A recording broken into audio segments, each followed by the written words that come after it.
For this video, we're going to be making a cylinder with a shadow.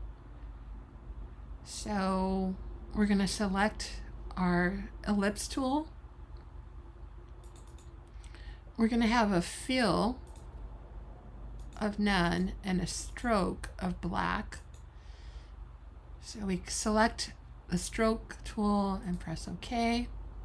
Let's go back to the cylinder, to the ellipse. I'm going to make an ellipse. Then I'm going to hold down, let's select it using the selection tool. Then I'm going to hold down the option tool, which makes a double copy. So we have the two arrows. Holding down the shift tool so we can have a straight copy and it's in alignment to the first one. Then I use the line tool.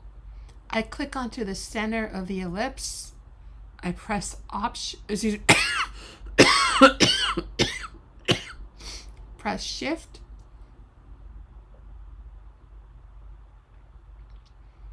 And I can see a problem here because my cylinder on the bottom isn't the same position as the top. So let's go ahead, Command Z. I'm going to go ahead and delete my bottom cylinder. Let's select it again. Hold down the option tool. Then press the shift tool so they're in alignment, perfect in alignment. And let go. Then go to the line tool. Select the center anchor. Hold down the shift key so it's an exact copy and end right in the center of my anchor. Then go back to the selection tool. Hold down the option key. Press shift so that we're a perfect alignment so it's straight. Then go to Object, Group, but I have to select it. So then Object, Group. So now we are going to get rid of the back of our bottom ellipse. So select it using the direct selection tool or quick key A and select the back. Press delete. Then we are going to paint our object. Then we're going to go to the live paint bucket tool. Quick key K. Which is also available in your underneath the shape builder tool. We'll select what color we're going to choose. And the problem right here is that I didn't select where I want my paint bucket to go. So back to the selection tool, select all of our shape, go back to the live paint bucket tool. Let's select our color.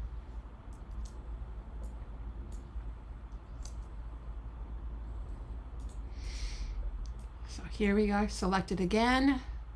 Live paint bucket tool. Select our color. And the problem that I see here is somehow I didn't delete the back of the ellipse. So let's go ahead and do that again. Select it. Okay, now it's deleted. Select the shape again, our cylinder. We're going to paint it. Choose our color. And there is our cylinder selected. I need to paint the top of my cylinder, so I'm going to choose another color. And then there is my live paint bucket. tool selected, and now we have our cylinder. I'm going to use the direct selection or the selection tool. I'm going to make my cylinder a little bit more tall and narrow. I'm also going to get rid of the stroke. So now I have no stroke. You could have a stroke or not stroke, it's up to you. In my layers, how did I bring that up? Window, layers. I'm going to go ahead and lock that cylinder. Now the reason I'm going to lock it is so it doesn't interfere with my shadow, because now we're going to make a shadow. So using my pen tool or quick key P, I'm going to select my color for my shadow, which is going to be black. And inside my cylinder, I'm going to start using the pen tool. Now I'm going to make a new layer to make my shadow, because remember our layer where our cylinder is locked. All right, so here we go. And depending on where your shadow is,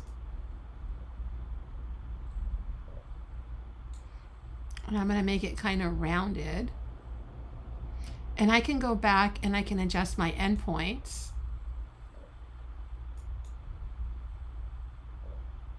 And then when I select, if I zoom in,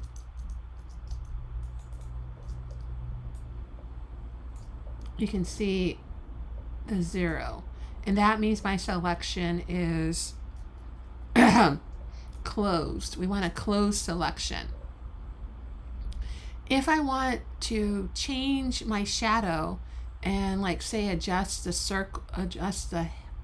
circular part of it, I can by using my direct selection tool. And I could pull out my handle and play with my shadow and my handles. All right, but right now what I'm going to do is send the object, arrange, send to back,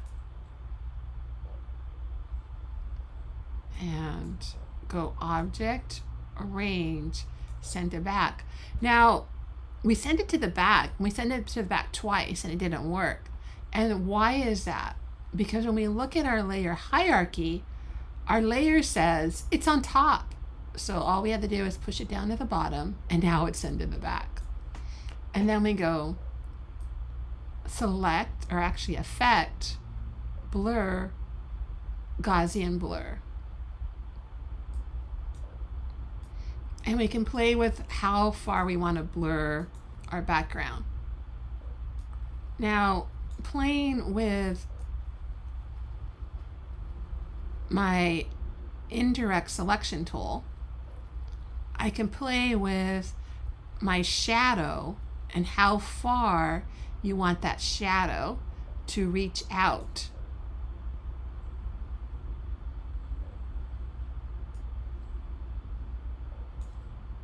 Now, do remember it has to stay connected to our object.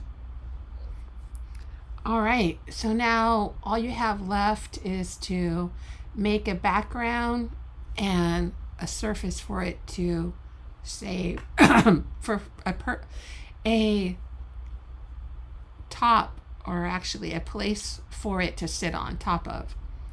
And we've made a cylinder.